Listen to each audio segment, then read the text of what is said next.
אהלן, זה שוב דורון מספוטיקס, אני שמח שאתם ממשיכים לייצר את הפעילות והגענו לשלב מכריע.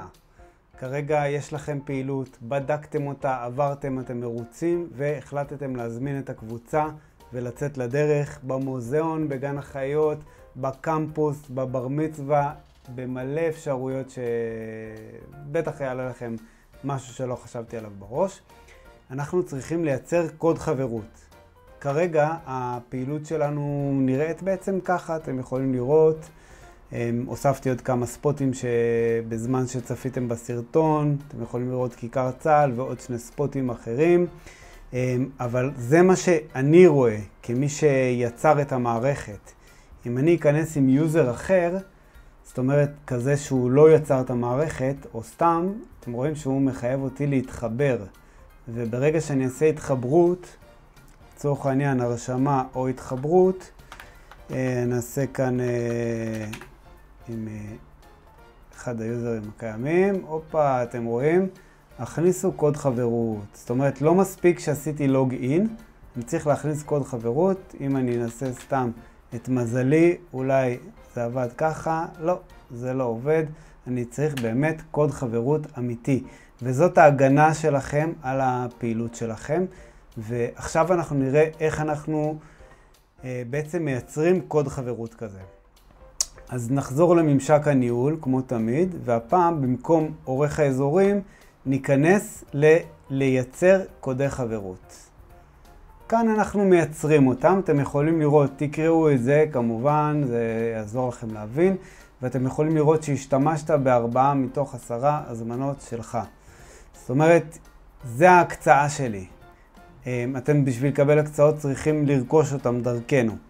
ואני כבר השתמשתי ב4, בעצם השתמשתי ב1, אבל הקוד הזה כאן נותן לי כמה הרשאות, אני אוריד אותו למינימום כדי שלא יפריע. אז הנה אנחנו רואים, השתמשתי ב1 מתוך 10. 10, תסלחו לי על זה. וכאן אנחנו מייצרים את הקוד. אני יכול לייצר קוד אחד שפותח גישה לכמה פעילויות, אני יכול שפותח רק לפעילות המדוברת, זה מה שנעשה עכשיו. מספר השימושים. כמה פעמים הקוד הזה יכול לפעול. זאת אומרת, אם יש לי קבוצה של 50 משתתפים, אני רוצה לחלק אותם ל10 קבוצות, אז אני צריך כאן שהקוד הזה יפתח 10 קבוצות שונות. נגיד שיש לי 20 ואני רוצה 4 קבוצות, אז אני אעשה כאן 4. זאת אומרת, אחרי 4 פעמים שממשו את הקוד הזה, הוא כבר לא תקף. הגבלת זמן, מה זה אומר?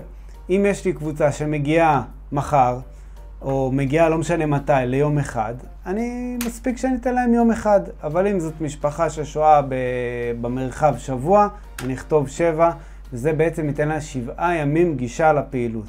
כאן תכתבו מה שאתם רוצים, מוסררה לקבוצת 1, 2, 3. בסדר? אני לוחץ לייצר את הקוד חברות וצ'יק צ'ק מייצר אותו כאן, אתם רואים. זה הקוד לפי ההגדרות שהקמתי, והנה כאן אפשר לראות, אני ארשום לי את זה כאן, 828 586. זה הקוד.